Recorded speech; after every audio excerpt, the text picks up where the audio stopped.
দিগন্তে সূর্য উঠেছে, রক্ত লাল রক্ত লাল রক্ত লাল। জোয়ার এসেছে ঘন সমুদ্রে, রক্ত লাল রক্ত লাল রক্ত লাল। বাঁধন ছেড়ার হয়েছে কাল, হয়েছে কাল হয়েছে কাল হয়েছে কাল। বাঁধন ছেড়ার হয়েছে কাল, হয়েছে কাল হয়েছে কাল হয়েছে কাল।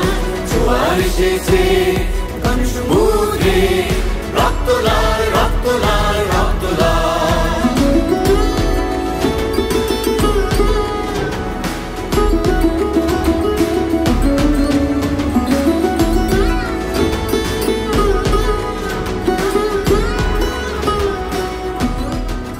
ঐতিহ্যবাহী কলেজের সার্বিক উন্নয়নে যেন আমিও এর অংশীদার হতে পারি, সেই জন্য আমিও প্রত্যাশা ব্যক্ত করছি। তো আজকের এই সমাপনী অনুষ্ঠানে আমাকে আমন্ত্রণ জানার জন্য অধ্যক্ষ মহোদয় সহ যারা এর আয়োজনে আছেন সকলকে আমি ধন্যবাদ এবং কৃতজ্ঞতা জ্ঞাপন করছি।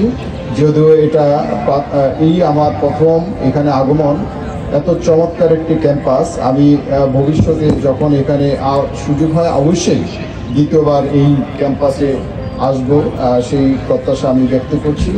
শহীদ ইয়ামিন তার ব্যক্তিগত জীবনে খেলাধুলাকে খুবই পছন্দ করত এবং তার একটা বৈশিষ্ট্য যেটা আমি এই উপলক্ষে বলতে চাই, সেটা সে কখনো ধূমপানকে পছন্দ করতো না। তার সবগুলোই বাম পাশের হাট, আপনাকে একটাতে বলি, হাটের মধ্যে চলে গেছে। তার মানে কি, তারা পরিকল্পিতভাবে, এমন হতে পারতো তার হাতে পায়ে গুলি করতে পারতো, কিন্তু না, তারা পরিকল্পিতভাবেই তার হাতে গুলি করে যেন সে কোনোভাবেই বেঁচে উঠতে না পারে। আমাদের পদ্মার ওপারের কুষ্টিয়ার একটা শহীদ আবরার, একটা শহীদ ইয়ামিন।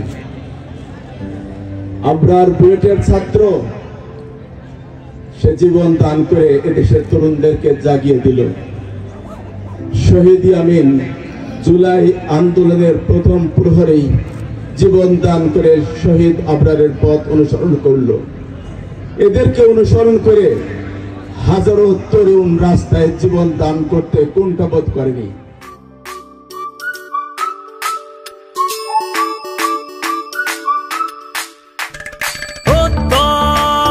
হাতে হাতে কোটি প্রাণে একশো ছিলাম, থাকবো সাথে, চলো।